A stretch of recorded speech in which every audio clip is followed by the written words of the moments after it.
Buenas tardes, soy la abogada Joana Olea y en esta oportunidad les estaré hablando un poco sobre los diferentes tipos de medidas de coerción personal en el proceso penal venezolano y las características que ellas difieren. Las medidas no son un castigo, sino que persiguen asegurar el fin de la investigación. Las mismas llevan consigo la restricción o intervención de los derechos fundamentales y basados en el principio constitucional de juzgamientos en libertad, la privación de esta constituye la excepción. La duración de las medidas de coerción en ningún caso podrá sobrepasar la pena mínima prevista para cada delito, ni exceder del plazo de 2 años, lapso que no influya en la duración del proceso penal en el cual se decrete la medida.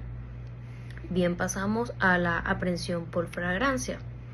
Está tipificado en el artículo 234 del Código Orgánico Procesal Penal. Se entiende por delito flagrante el que se esté cometiendo o acaba de cometerse por aquel sospechoso que, por ejemplo, se vea perseguido por la autoridad policial, por la víctima o por el clamor del público, en el que se vea sorprendido, así no sea en el mismo hecho, o sea, en el mismo acto, pero que sí tienen elementos que los relacionan que los relacionan presuntamente con el delito. A manera de ejemplo, se puede decir que cuando el sujeto es sorprendido al mismo momento, por ejemplo, robando unas mercancías de un almacén, inmediatamente esto se le denomina flagrancia o cuasi flagrancia. Cuando una persona es detenida luego de haber ejecutado la conducta delictiva, siempre y cuando el imputado sea visto perseguido por la autoridad policial, por la víctima o por el clamor del público. La privación judicial de libertad. La Constitución de la República Bolivariana de Venezuela reconoce que la libertad personal es un derecho inviolable y en consecuencia se establece que el principio del juzgamiento de libertad es solo por excepción y que por las razones determinadas en la ley apreciadas por el juez de cada caso.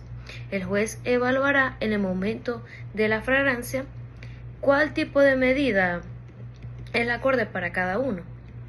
La detención de la medida cautelar es excepcional porque solo procede cuando las medidas cautelares fueran insuficientes para asegurar las finalidades del proceso del investigado, del imputado, pues la libertad es la regla y la privación es la excepción. El juez de control, a solicitud del Ministerio Público, podrá decretar la privación de libertad del imputado o acreditarse de manera concurrente los siguientes requisitos. Un hecho punible que merezca la pena privativa de libertad y cuya acción penal no se encuentre evidentemente prescrita. Fundamentados los hechos de convicción para estimar que el imputado haya sido autor o partícipe de la comisión del hecho punible. Una presunción razonable, dadas las circunstancias que se estén presentando en el caso. Un peligro de fuga, bien sea porque no tiene una residencia actual, también porque se tenga la presunción de que al salir vaya a alterar testigos o alterar pruebas, elementos que obstaculicen su proceso. Ahora pasamos a las medidas cautelares sustitutivas. Son aquellas que pretenden asegurar la sujeción del imputado al proceso que está llevando, la presencia del autor del hecho punible ante el órgano jurisdiccional y así evitar su inasistencia, consecuencia de la frustración de la investigación que se esté dando en el momento.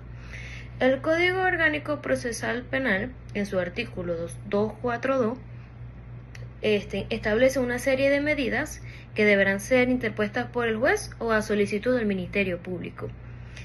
Son varias, las más resaltantes son las medidas sustitutivas, por ejemplo, arresto domiciliario, donde el imputado podrá quedarse en su casa en el lapso de que se le esté investigando, en el lapso del juicio. También está la figura de los fiadores, bien conocida como la fianza, y La más resaltante es la caución juratoria, la cual procede cuando no fuera posible la constitución de una u otra. Por otra parte, no podrán concederse al imputado de manera contemporánea más de 3 medidas cautelares sustitutivas.